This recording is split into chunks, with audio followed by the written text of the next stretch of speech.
ভরদুপুর ব্যস্ত রাস্তা, চারিদিকে মানুষের আনাগোনা। ঠিক এই পরিবেশে ত্রিপুরার রাজধানী আগরতলার বুকে ঘটে গেল এক দুঃসাহসিক ছিনতাইয়ের ঘটনা। সাধারণ মানুষ যখন নিজের কাজে ব্যস্ত, তখন খোদ রামনগর ৬ নম্বর রোড এলাকায় চলল অপরাধীদের দাপট। ঘটনাটি ঘটে ব্যবসায়ী অরিন্দম কুমারের দোকানে। ছিনতাইবাজরা কোনো আগাম সংকেত ছাড়াই সাধারণ খদ্দের সেজে দোকানে হানা দেয়। দেখাচ্ছে সিসিটিভি ক্যামেরা বন্দি ছবি, দেখতেই পাচ্ছেন একেবারে চোখের পলকে প্রায় ৩ ভরি ওজনের সোনার চেন ছিঁড়ে নিয়ে যায়। একেবারে দেখাচ্ছি সিসিটিভি ক্যামেরায় বন্দি ছবি। চেনটি হাতে পাওয়া মাত্র চুরি করে বাইকে একেবারে এলাকা ছেড়ে যায় দুষ্কৃতীরা। তদন্তে উঠে এসেছে চাঞ্চল্যকর তথ্য। ছিনতাইয়ের কাজে যে বাইকটি ব্যবহার করা হয়েছে সেটিও কিছুক্ষণ আগে, অর্থাৎ সেটিও বটতলা এলাকা থেকে চুরি করা হয়েছিল। অর্থাৎ শহর জুড়ে এক সুপরিকল্পিত অপরাধের জাল বিছিয়ে রেখেছে এই চক্রটি। একের পর এক অপরাধ ঘটিয়েও তারা পুলিশের নাগালের বাইরে। আগরতলায় দিন দুপুরে ফিল্মি কায়দায় চুরি কাণ্ড। দেখতেই পাচ্ছেন কিভাবে এক ছিনতাইবাজ একেবারে দোকানদারের একেবারে গলার চেন ছিনতাই করে একেবারে বাইকে উঠে একেবারে পালিয়ে যায়। সেই ছবি বন্দী হয়েছে সিসিটিভি ক্যামেরায়। দেখতেই পাচ্ছেন ছবি ক্যামেরায় বন্দী হয়েছে সিসিটিভিতে। সেই সিসিটিভি ক্যামেরায় বন্দী হয়েছে ছবি আপনাদের দেখাচ্ছি নিউজ লাইভ বাংলায়। ভর দুপুরে ব্যস্ত রাস্তায় চারিদিকে যখন মানুষের আনাগোনা চলছে, ঠিক সেই সময় ত্রিপুরার রাজধানী আগরতলার বুকে ঘটে গেল এক দুঃসাহসিক ছিনতাইয়ের ঘটনা।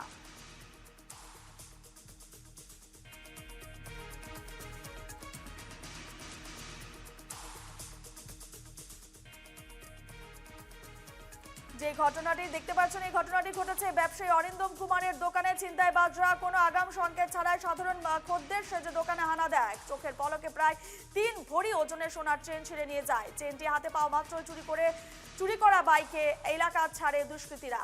তদন্তে উঠে এসেছে এক চাঞ্চল্যকর তথ্য। এই ছিনতাইয়ের কাজে যে বাইকটি ব্যবহার করা হয়েছে সেটিও কিন্তু চুরিকাণ্ডের ঠিক কিছুক্ষণ আগেই বটতলা এলাকা থেকে চুরি করা হয়। অর্থাৎ শহর জুড়ে এক সুপরিকল্পিত অপরাধের জাল বিছিয়ে রেখেছে এই চক্রটি। একের পর এক অপরাধ ঘটিয়েও তারা পুলিশের নাগালের বাইরে। কিছু ঘটনা জানলো, ফিরছি আমার ক্যামেরায়, দোকানের টিভি ক্যামেরাতে আপনার সব রেকর্ডও হয়েছে। ওর চেহারা স্পষ্ট দেখা গেছে, বাইকের নাম্বারও স্পষ্ট এসছে।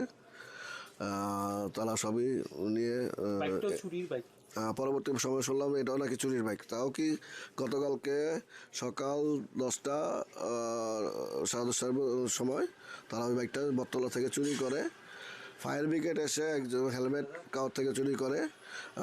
তারপর তারা ওই দিক দিয়ে কীভাবে আসলো, এতটুকু পর্যন্ত খবরটা আমি পেয়েছি।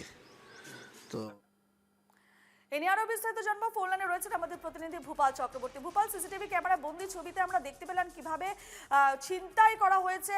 দোকানদারের একেবারে গলার চেন ছিনতাই করে নিয়ে গেছে, এবং যে তথ্য উঠে আসছে যে বাইকে করে ছিনতাইবাজ পালিয়ে যায় সেই বাইকও চুরি হওয়া বাইক। অর্থাৎ একটি সুপরিকল্পিত ঘটনা বলা যায়। একেবারে দিন দুপুরে একেবারে দিনের আলোয় সে জায়গায় দাঁড়িয়ে নিরাপত্তা নিয়ে একটা প্রশ্নচিহ্ন উঠেই যাচ্ছে। পাশাপাশি তোমার কাছ থেকে জানতে চাইবো, যেহেতু চোরেদের একেবারে মুখমণ্ডল স্পষ্ট, অর্থাৎ চেহারা সামনে এসেছে, সে জায়গায় দাঁড়িয়ে তদন্ত কত দূরে গিয়েছে?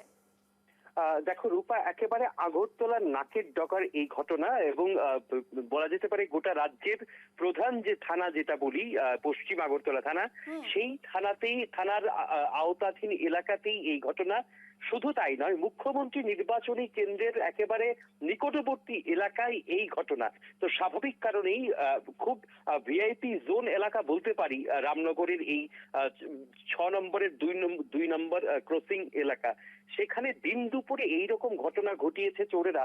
শুধু তাই নয়, তার আগে তুমি যেমনটা বলছিলে, পার্শ্ববর্তী বটতলা এলাকা থেকে বাইক চুরি করে তারা সেখানে হার ছিনতাই করতে এসছে। প্রশাসনের পক্ষ থেকে বলা হচ্ছে যে শহর আগরতলাতে নাকি সিসিটিভি ফুটেজ খুব স্ট্রং রয়েছে, পুলিশি টহল খুব স্ট্রং রয়েছে। অথচ চোর ছিনতাইবাজরা এতটা সাহস তারা গেদার করতে পেরেছে যে বাইক চুরির পর ওরা দোকানদারের গলা থেকে চেইন ছিনতাইয়ের ঘটনা ঘটাতে পারে, এবং এখনো পর্যন্ত দিব্যি গা ঢাকা দিয়ে রয়েছে। এখনো পর্যন্ত অভিযুক্তদের গ্রেফতার করা হয়েছে বলে খবর নেই। শুধু তাই নয়, তুমি পুলিশকে ওরা চ্যালেঞ্জ জানিয়েছে, মুখ না ঢেকেই তারা চুরিকাণ্ড ঘটিয়েছে।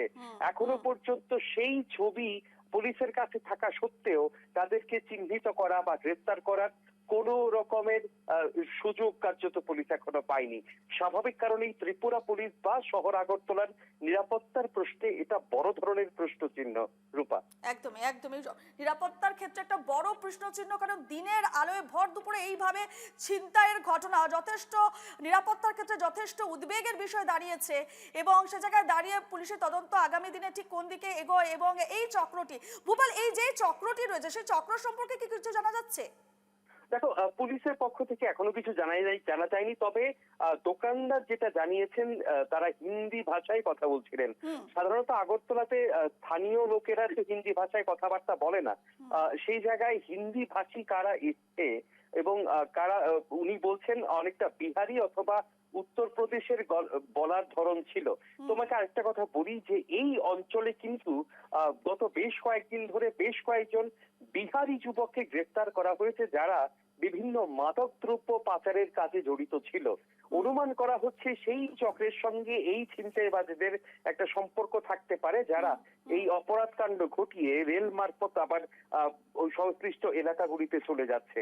তো স্বাভাবিক কারণেই এটা একেবারে ছোট চক্র বলে ইগনোর করার সুযোগ নেই, এখানে বড় একটি চক্র সক্রিয় রয়েছে বলেই অনুমান করা হচ্ছে।